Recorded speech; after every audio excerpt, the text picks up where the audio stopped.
Hello, everybody. My name is Kat Cosgrove, and welcome to this December 3rd public meeting of the Kubernetes Steering Committee.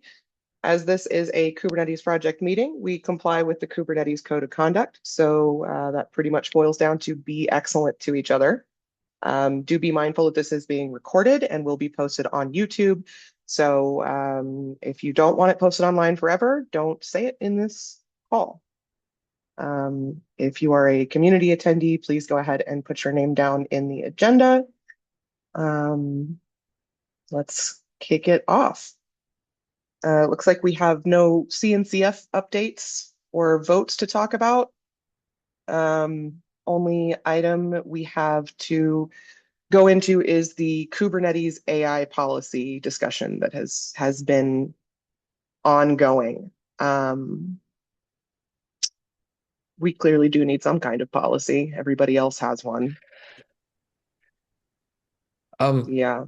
since I don't see Dims, but Kevin was the other person that brought us up. Okay. I would like to hear from Kevin, and then we can either ask questions or voice our concerns around the topic.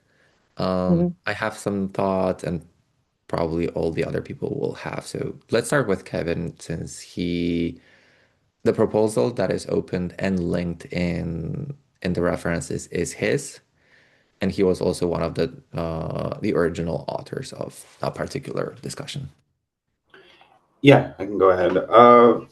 Yeah, so I can understand the challenge here is because we have both, new contributors and exit like more experienced ones using these tools now. So part of like I have started using AI assistants for some Kubernetes development, and I always keep running into some issues like, should the AI assistant be, should you have a commit message that says whether or not you generated this code with, an AI assistant, or like how do we disclose the usage of this? And then some of it also is the policy is like, you know, like I think it's like, I think we accept PRs from AI assistants now. I know our policy is under the AI large or automatic edits, but it was a little less clear. Like, what if you use AI and AI assistant for a smaller edit? Like, is that allowed or not?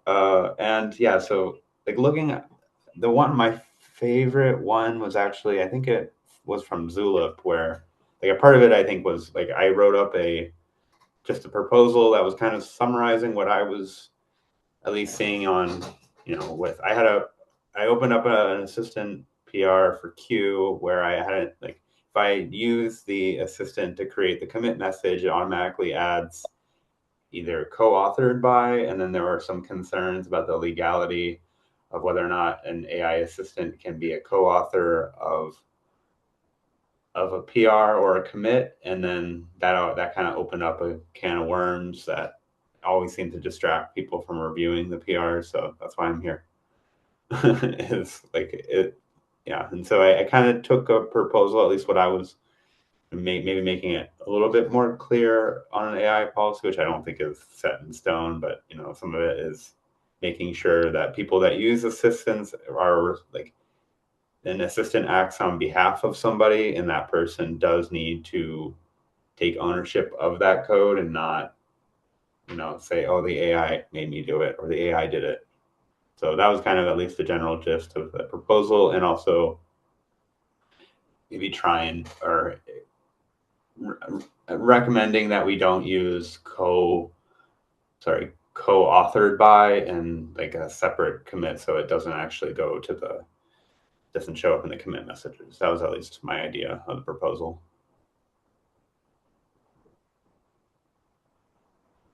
Mache, you got your hand up?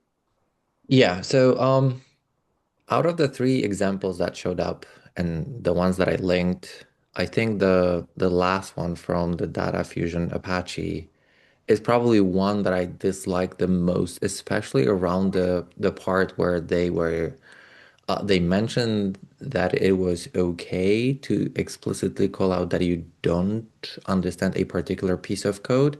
I think both the Zulip and the Python um, docs were basically very explicit about it doesn't matter whether you used and you're free to use an AI tool, whether that's for better understanding the code flow, for helping you write the docs, for helping you write the tests or the actual code, and that's perfectly fine as long as you take the responsibility, because that is probably, I think in both cases, they started their statement with no matter how, it's still the submitter role to take the ownership and be responsible. I really liked in one of them an explicit call out that said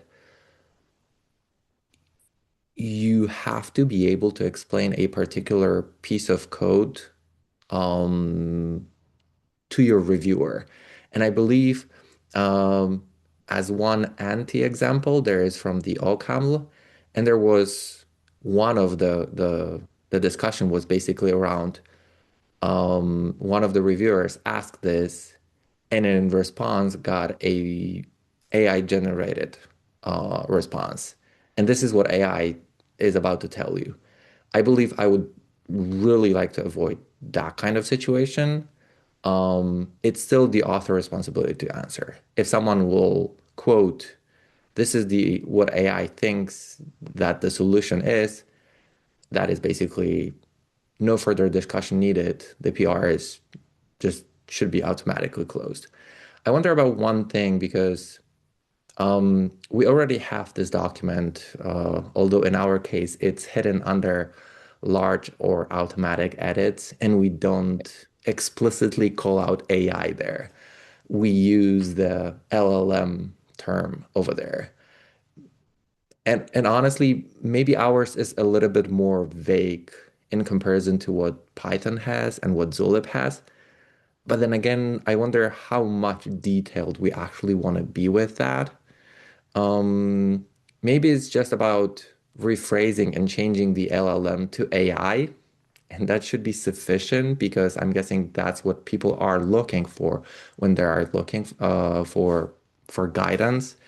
Maybe eventually a statement that it's okay to use those tools, but I believe the statement that we already have there is implying that it's okay to do it, but still it's your responsibility to actually do it. And I believe the PR that you open, Kevin, isn't that much different from what we already have in the current um, docs. And I wonder if there is the current policy in the links, and I'll let others speak up. Ben? Yeah, so I mean, a couple points. One, the other policies that are cited don't go into this particular tangent about signing commits. I think from our point of view, that's something that needs to work with the CLA, first of all, enforced by the CNCF, which is not actually our policy. But beyond that, I don't know that we actually are any more prescriptive about that than like Zulip or Python, who don't mention this at all. Also, when we discussed this previously, we intentionally didn't center it as like a separate page on AI. We already deluge new contributors in particular with links and docs they're supposed to go look at and don't. And the things that we need people to do aren't actually different from when they were copy pasting from Stack Overflow or like auto completing with prior tools. You are responsible for what you send us, and you need to not send us low effort spam isn't actually an AI specific problem. And I think framing it that way is kind of not necessarily the most useful. I don't care if they used AI at all, even if they used like some code generator tool or copy pasted from another project. They need to make sure that the copyright is being handled appropriately and that the code they're sending is actually like a best effort in good faith and not just some super low effort PR. We got a lot of those in the past with like spelling tools and other things like that. That's why we don't do Hacktoberfest. Does anybody else have comments or opinions on this suggestion? I guess the one thing that is different from Stack Overflow is like, I mean, maybe it's all buzzy, but like there are like people are starting to experiment with like agentic approaches. Like, GitHub has an option to create PRs. I don't know if it works like on behalf of somebody right now, but like, there is that example. I don't know if it's Camel, but like that was essentially a fake person, if that's the right one, that created a PR, and like the AI was the only person doing that. So I guess that's where I don't know if like I don't know how to even catch stuff like that. I guess that is part of the CLA policy. It would be. Ben? Yeah, and we've actually already been a big enough project to get weird spam robot accounts and things before. Like the completely puppeted GitHub account is also not a new problem for us. And it's the same thing. Like if you're not actually sending PRs in good faith, we will like close and ban the account. Um, I think it might make sense to explicitly call it out a little bit more, but I worry that if we think we're going to solve the problem by like making another docs page somewhere, like we already aren't getting people to do a good job respecting what we document. Uh, I think brevity is actually useful here. Uh, some of these policy pages are pretty long. I will agree that people are not going to read another super long policy in our already existing enormous developer onboarding guide. The existing policy seems explicit enough that we could modify it to make it more clear that we mean AI when we say LLM and include agentic tooling in that. The generated PRs thing, though, definitely not new. SigDocs has been experiencing this for about a year and a half. We've been getting like drive-by PRs from some AI tooling, trying to like apply the style guide, and they get rejected pretty quickly because the robots don't know not to touch generated files, and so they open enormous PRs that are like very clearly not made by a human and very clearly in violation of SigDocs policy. So they just get closed like super fast. Um, but Kevin, would you consider it sufficient to like slightly modify the existing policy page, like implement some of your suggestions there? Yeah, I mean, I'd be fine with doing like maybe just a header, like AI policy or something relatively simple, and then kind of make it clear that I mean, it's very similar to large automatic edits. I guess it sounds like from Ben, there really isn't a point in calling out like the commit messages or not. Like if the CLA passes, there should be no issue. So I can drop the uh, commit uh, information there in my PR. Yeah, I mean, I guess the main question is like, do we? Because I know like in that PR I have, I guess there's some like what I'm adding isn't adding much more than within the larger automatic edits. But like, do we want to make it like it would be nice to have like a clear place to link people if this comes up again? Like it does seem That, like people are explicitly calling out AI like policies in their docs. Antonio? yeah, the question is the problem of using AI or is the problem the drive-by PRs that are noisy, spammy? I didn't follow the entire discussion that was going on, so forgive me. This is in the press. Because if it's using AI, I don't think. I mean, I'm in an AI company, so everything that I touch is generates something.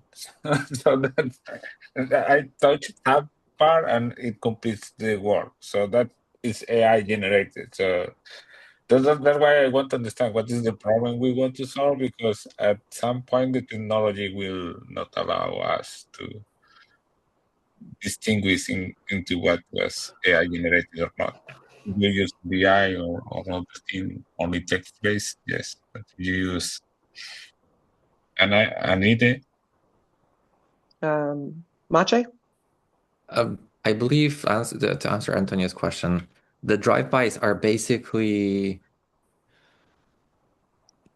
a little bit more easier and frequent with AI tooling, basically, because previously you'd have to invest at least a little bit of time to even try to do a drive-by.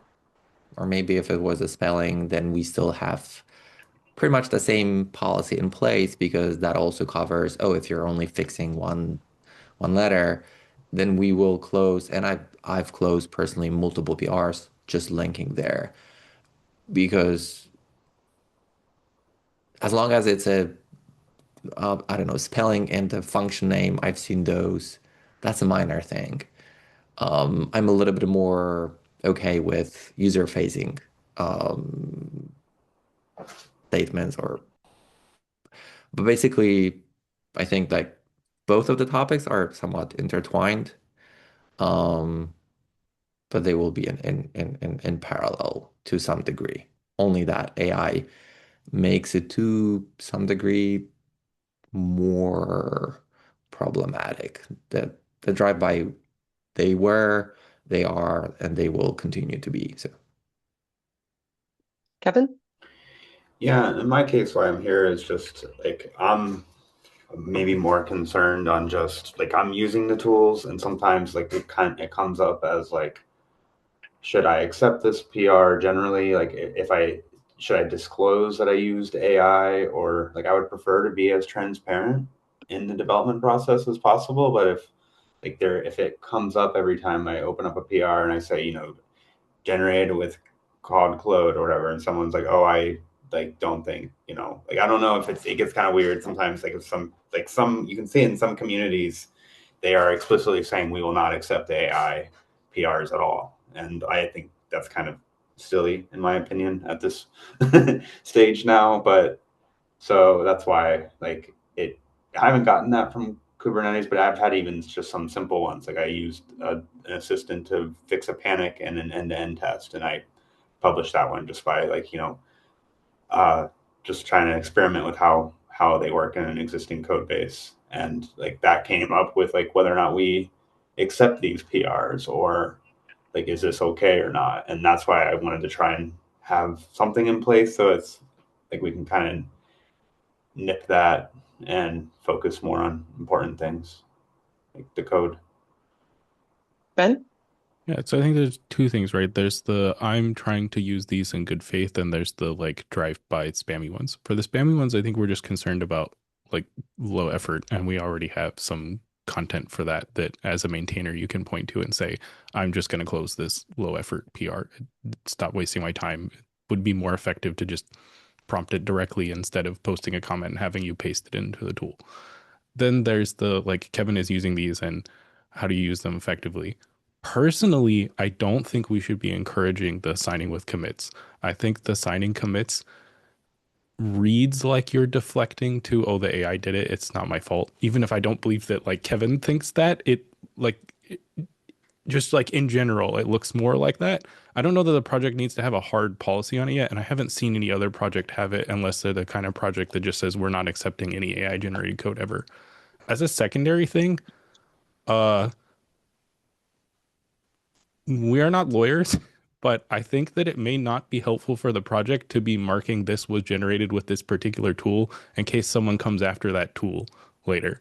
And then we have to figure out what do we do with all these commits that are advertising they were generated with this tool that's like now being sued or something. I I don't see really any upsides other than disclosing to the reviewer, and we already specified in the large generated diff policy that you should like disclose that in the PR body that you use tooling. Antonio? Well, I just wanted to say that if you send a PR that is generated and you don't even review, I mean, that's that's bad. So we are discussing this topic, but this is more an education problem than an AI problem. It's just bold. I mean, you just generate something and you submit that to the project.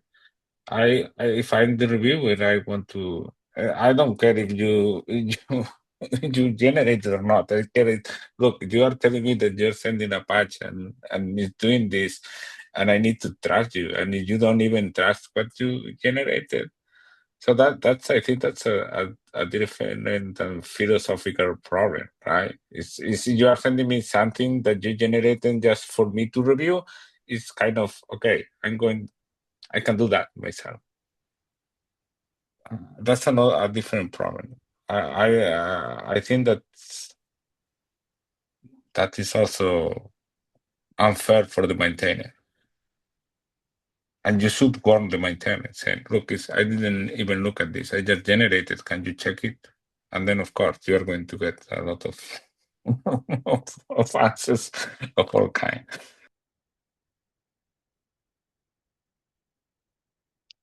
I think Does anyone else have comments here? I was just going to briefly mention, I think that what you're mentioning, our current like large generated edits policy is aimed specifically at you can cite this when closing that. It's because, yeah, it's not fair to just generate a huge diff and put zero effort into it and throw it over the wall and then have the like maintainers fix everything about it slowly through comments. But that's what we have documented today. I do think we should add the keywords like AI and some other things to make it a little bit easier to find. So do we think this is primarily a discoverability of the policy issue and not an issue with the policy itself? Yeah, I think that makes sense to me. I do like, I mean, from Ben's side though, like I'm wondering, like it sounds like Ben, you're saying like you don't like we would prefer that you write your own commit messages and don't rely on the assistant to generate those for you. And like that's kind of similar with like Zulip. Like I like the idea of what Maciek said about like I would prefer that people don't feed like GitHub comments into an LLM and then respond back with a GitHub comment. Like, you know, the comments of the reviews are like if a maintainer or anyone is spending time taking like writing up a review, ideally they should think through the feedback and comment as their own person. But that's kind of similar to what Zulip had. Like I kind of like that one a lot. Like, you know, I AI tools are pretty verbose, and sometimes now it's pretty obvious to check if it's from AI. I imagine in the future it won't be. Like it'll probably get harder and harder to figure out who is responding. But I do kind of like the idea of calling that out. Uh, Maciek? Um, I'm just looking at the current policy that we have. I'm perfectly fine with adding additional explicit statements somewhere within. We have some wording around, even with such tools, it is still your responsibility as a submitter of a pull request. We can put a parenthesis there stating and be able to explain or reason why you're submitting a particular fix, something along those lines to make it a little bit more explicit. But I'm okay with expanding with that kind of wording there.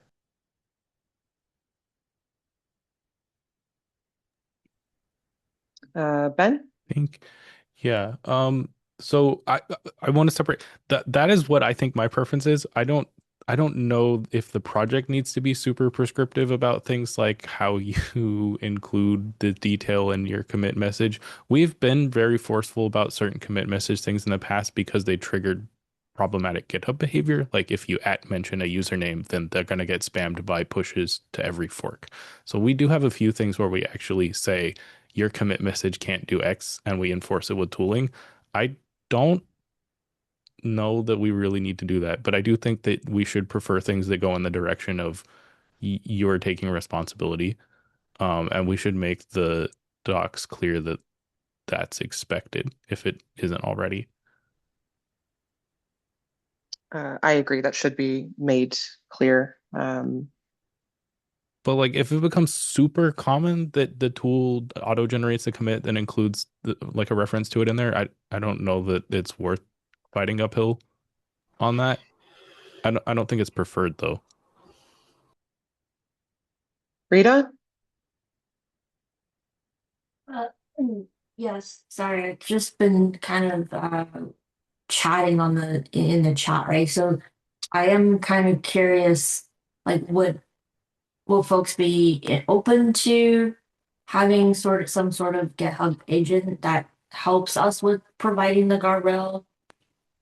And I know there might be some concerns here, so I do want to hear those reasons. Just to, Um, yeah. yeah, so like first of all, I would want to know how this GitHub agent would differ at all from the automated bot replies we have linking policies when somebody opens a new PR or somebody is missing a tag or violates some other repo specific ruling. And also, I want to avoid a situation where we have a PR that where all the comments are just like one bot talking to another bot account. Because it's I don't know, that's uncomfortable and weird and also strange from possibly like a liability and code ownership situation. Like until I'm presented with like a super solid argument for why this isn't weird and legally questionable and like alienating to our existing contributors and maintainers, I'm going to be like aggressively against running our own like GitHub agent for functional PR reviews.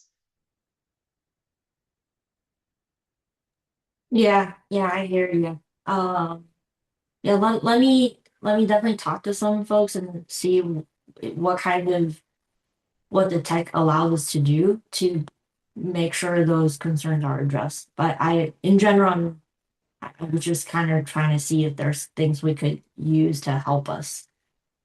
Yeah. Yeah. I'm just not sure how an agent would like differ from a bot linking people to the policy. Ben? Yeah, we had a couple conversations about this at the Maintainer Summit. I think it's important that we ourselves maintain human in the loop for anything non-deterministic. Otherwise, we're encouraging the same behavior from the users. I also think like, as a peer reviewer, the last thing I want to see for a new contributor is like they file a PR and then the bot tells them something is wrong, and then I come on later and I go, no, the bot was wrong. So all the bots that we have today are completely deterministic, like rules based and auditable. So, for example, you're not allowed to have this kind of reference, and your commit message is like not something we're going to flap on. It's something we decided, and it's implemented as a like specific rule. We did have some conversations about. I think there may be room for our contributors to leverage this kind of tooling, but similarly human in the loop. Like code review at Google internally, the review page has some tools that can assist you, but you always, as a human, determine if you're actually going to use that content, edit it, or just discard it. There's never we even at a heavily AI company, I don't really see the bot has already auto reviewed it, and then a human comes by later and disagrees with it. I think that we want to take that approach with all of our tooling as well. Yeah. Kevin? Yeah, I guess I'm not sure if this is responsibility for steering, but a separate thread I've been like trying to work with is enabling AI like pull request reviews on some of the SIG projects and trying to like try these tools out in the Kubernetes org. And at least that's where I don't know that won't help the AI use case, but that's at least like one thing. I mean, I doubt we would be able to train it to for AI stuff, but that was something I was hoping to start maybe iterating on. But that is, I think, in a separate. I think that's mostly owned by Sig Contriburex / GitHub management right now.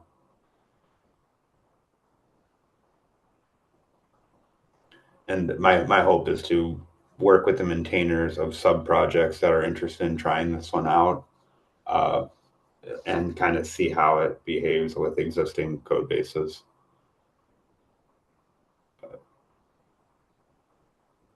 Yeah. Okay. Mache? I mean, that is one of the reasons that we don't want to make the policy super strict because we don't want to discourage people from trying it out. It's perfectly fine to discuss with SigContribX or GitHub admins and figure out what you can do within sub-projects, see what's possible.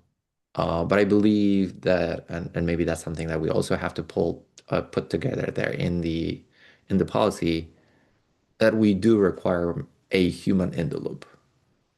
I think I would like to see that being Okay. called out somewhere. Maybe not necessarily in the policy, but based on the discussion that we've had, it seems like most of us agree that we do want to see the human in the loop still. And that's the only thing that I would want to caution us against. Like, there should be some kind of human interaction which says, oh yeah, I'm okay with that PR.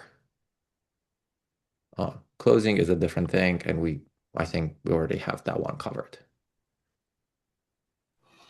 Yeah, I took some notes on my end, and I will update my PR to kind of see if I can address some of this feedback, and then I'll send it all your way. Okay. So to summarize, we're going to modify the existing policy to make it more clear that this is referring to AI and not just like large generated edits. We're going to explicitly call out that there needs to be a human in the loop and explicitly call out that opening a PR even generated with AI means that you are taking responsibility for the content of that PR and must be able to answer questions about the content of that PR. Is that correct? Yeah, that is definitely right. So I guess are we okay with like just a separate header for like AI policy that's similar to the one we have with the generated stuff? And then and that's how we can make it more clear, and I can add that feedback there. Kind of starting what I had already. I think Good? so. Mache? Let's build on what we already have. I'm worried that if we have too many of the places, people will start thinking whether this is a separate or how those two work, whether those are against or not. I'm perfectly fine with adding AI explicitly either in the header or next to the LLMs where we have that, or you can even add additional point which says AI slash agentic, whatever. But I would probably try to slowly improve the wording that we already have rather than adding yet another paragraph, because we might risk that we will be overinflating the policies rather than trying to keep them somewhat contained. Yeah, I guess. I mean, I'm fine with that. My only, yeah, I guess the large or I mean, it's large or automatic edits. I guess I'm more thinking that mean like large to me is kind of a vague one, and so I mean, I guess I guess it's automatic.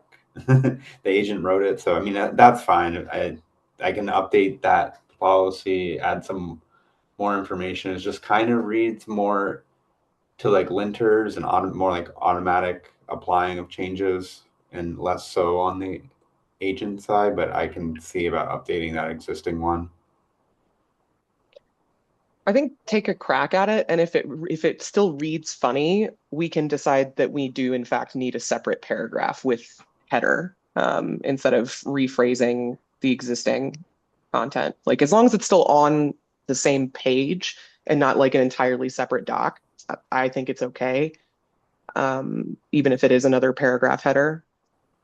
Does anybody object to that? Yeah, I mean, I was going to put this in the pull request one with the large and automatic edits. Like, I might just have like Yeah, a separate GitHub header with just like an yeah, easier thing to link, and then put like what we're kind of talking about here. And that sounds good to me. We might want to at least keep like an invisible heading with the current one because we have some inbound links, but otherwise, yeah, I think I agree with Okay, everything we said. okay, I'll do that, and I'll send it all your way. sweet. Anything else on this topic? Anything else on another topic that didn't get put in the agenda?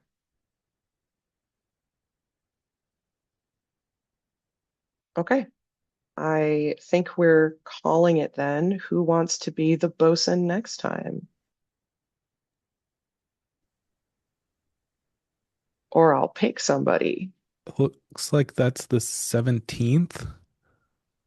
Ooh, should we cancel it because it's too close to Christmas? Or, I mean, I can be there. I have nothing to do on the 17th, but it's not the same for everybody. 17th is the private one. The public one will be first week of January. Oh, I'm okay. just checking when we have it. Well, it's actually the second week. Yeah, it's the first full week. Yeah, it's on the 7th. So that will be on. Okay. I believe by then most folks will be back at work. Should If it be. would be the first one, I would be worried, but Yeah, I think both of those will be fine. I just wanted to check before anybody said yes, like what day were we talking about? Um, I can run next one. okay. Okay.